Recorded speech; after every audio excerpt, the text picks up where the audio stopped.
وانی صاحب اس کے vice president ہیں. ٹھیک ہے. اور اس سے مفتی صاحب ایک فائدہ یہ بھی ہوگا کہ عالم اسلام کو ایک دوسرے سے قریب آنے کا موقع ملے گا اور ہم امت واحدہ ہیں الحمدللہ.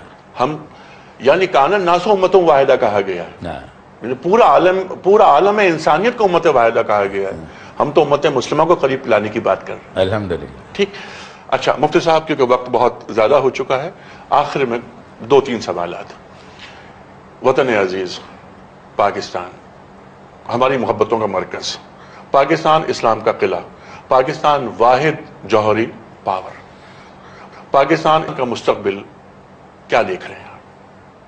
یعنی ایک عالم دین، ایک فقیہ، ایک مفتی، وہ کس طرح دیکھ رہا ہے؟ سیاستدان کسی اور طرح دیکھتے ہیں. آپ کی رائے؟ دیکھیے، پیشن گوئی مستقبل کے بارے میں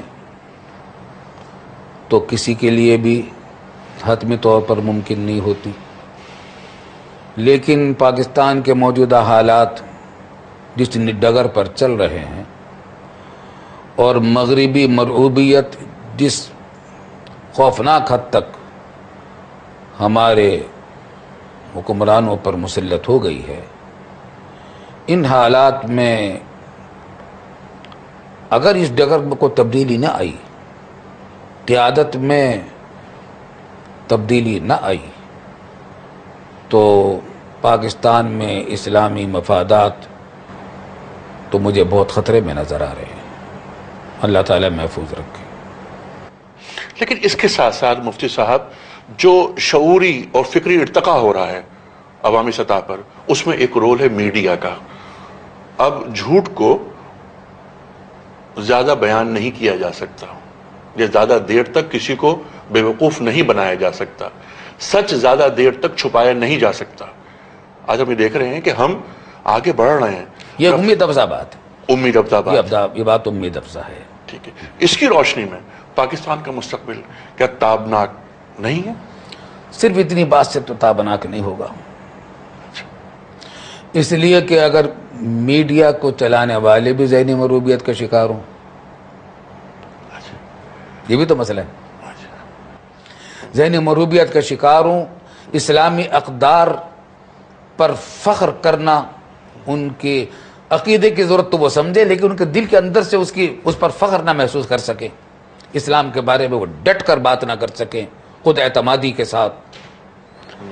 جب تک یہ بات نہیں ہوگی تو میڈیا کی یہ آزادی بھی مسلمانوں کے لیے اور اسلام کے لیے بہت زیادہ اس سے توقعات رکھنا مشکل ہے. لیکن ایک فیکٹر ہے. یہ ایک فیکٹر ہے. ٹھیک ہے. بلا شبہ. اچھا مفتی صاحب آخری سوال.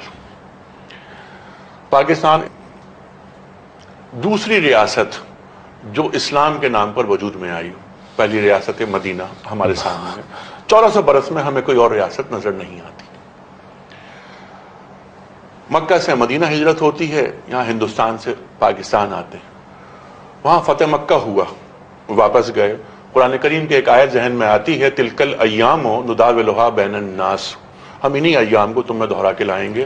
تاریخ اپنے آپ کو دہراتی ہے. مکہ سے ہجرت ہوتی ہے مدینہ، اور پھر فتح مکہ ہوتا ہے.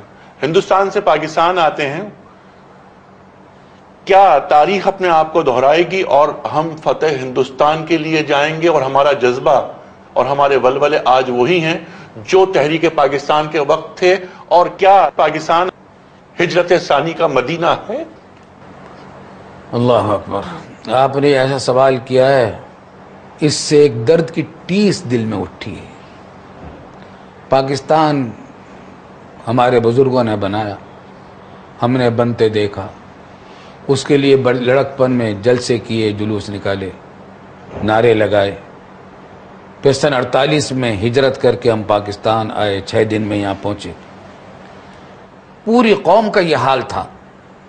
اس وقت کوئی مسئلہ نہ سندھی، پنجابی، بلوچ اور پٹھان کا تھا، اور نہ مہاجر کا. پوری قوم ایک تھی، محبت کے رشتے میں گتھی ہوئی تھی. محبت نے ان کو آپس میں ایسا یکجان کیا ہوا تھا کہ سندھی بھائیوں نے، پنجابی بھائیوں نے، پٹھان بھائیوں نے مہاجروں کو گلے سے لگایا.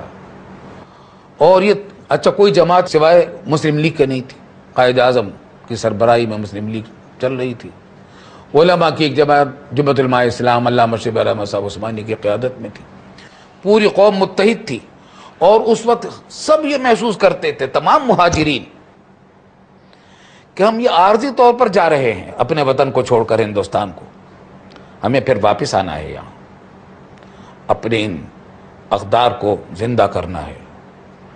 اور بہت کچھ ولولے تھے اس پاکستان کو بڑھانے کے، ترقی دینے کے، اس کے لیے قربانیاں دینے کے، لیکن شامت اعمال کام آئی۔ پاکستان بنانے والے اصل رہنما رخصت ہو گئے، قائد اعظم محمد علی جناح، قائد ملت لیاقت علی خان مرحوم، شیخ الاسلام علامہ شبیر احمد صاحب عثمانی، شیخ الاسلام مولانا ظفر احمد صاحب تھانوی، مولانا مفتی محمد شفیع صاحب رحمۃ اللہ علیہ، یہ حضرات جنہوں نے تحریک پاکستان میں حصہ لیا تھا، سردار عبدالرب نشتر، خواجہ ناظم الدین، یہ حضرات تھے جنہوں نے قربانیاں دی تھیں۔ یہ حضرات کردار رکھنے والے لوگ تھے، نظر رکھنے والے لوگ تھے، امت کے رہنما تھے۔ یہ اٹھتے چلے گئے، اور قائد اعظم اور لیاقت علی خان مرحوم کے انتقال کے بعد تو اس ملک کا شیرازہ ہی منتشر ہونا شروع ہو گیا، اور ایسے لوگ قابض ہو گئے اس ملک پر، اور ہوتے چلے آئے جو شریک سفر ہی نہیں تھے۔ اب تو یہاں تک کہ کہاں تو ہم واپس جانے والے تھے، اپنا آدھا حصہ کھو بیٹھے۔ آپ نے کیا اچھی بات فرمائی کہ قابض وہ لوگ ہو گئے جو شریک سفر ہی نہ تھے۔ محسن بھوپالی کا شعر یاد آتا ہے کہ نیرنگی یہ سیاست دوران تو دیکھیے، منزل انہیں ملی جو شریک سفر نہ تھے، جو شریک سفر نہ تھے، بس یہ تھا۔ لیکن کیا ہم واپس ہندوستان جائیں گے فاتحانہ شان کے ساتھ؟ کاش ایسا ہوتا، لیکن فی الحال تو مسئلہ اس کا رونے کا کہ آدھا ملک تو ہم گما چکے، باقی جو ملک رہ گیا ہے اس کو جس انداز میں چلانے والے لوگوں کے ہاتھ میں قیادت ہے، ان کے اندر تو یہ صلاحیت بھی نظر نہیں آ رہی کہ اس کی حفاظت بھی کر سکیں گے۔ دکھ ہوئے دل کے ساتھ کہہ رہا ہوں، واپس جانا تو بات کی بات ہے، اس وقت مسئلہ پاکستان کو بچانے کا ہے، اور جس دہشت گردی کے خلاف اتحاد کے نام سے جو اتحاد قائم ہے، جس میں ہم شریک ہیں، اس نے ہماری آزادی کو اور مشکوک بنا دیا ہے۔ ٹھیک، مفتی صاحب صرف ایک بات، اس پہ ہم پروگرام ختم کریں گے۔ پاکستان بنے ہوئے 60 برس ہو گئے، پورے 60 برس آپ کے سامنے گزرے۔ پاکستان کو سب سے زیادہ نقصان کس قوت نے پہنچایا پاکستان میں رہتے ہوئے؟ اگر ایک فیکٹر کی جانب نشاندہی آپ سے کروائی جائے تو وہ کون سا فیکٹر تھا جس نے ہم سب کے دلوں کو دکھ میں مبتلا کیا؟ بنیادی طور پر وہ لوگ تھے جو ذہنی طور پر مروبیت کا شکار تھے، انگریزوں کی نوکری چاکری انہی کے کی عادی تھے۔ مغرب سے مروب تو پورا پاکستان ہے، ایک قوت جس نے سب سے زیادہ اس ملک کو نقصان پہنچایا اور ہمیں ان حالوں تک پہنچا دیا۔ اس کی تشخیص کرنا آسان تو نہیں ہے، لیکن اگر دیکھا جائے تو ان کی تہ میں جاگیردار اور زمیندار طبقہ ہمیں شاید مؤثر زیادہ نظر آتا ہے، اس لیے کہ رفتہ رفتہ اسی نے بیوروکریسی پر بھی قبضہ کیا، اسی نے سیاست پر بھی قبضہ کیا، اسی نے اپوزیشن میں بھی اپنی سیٹیں لی، اور اسی نے فوج کے اندر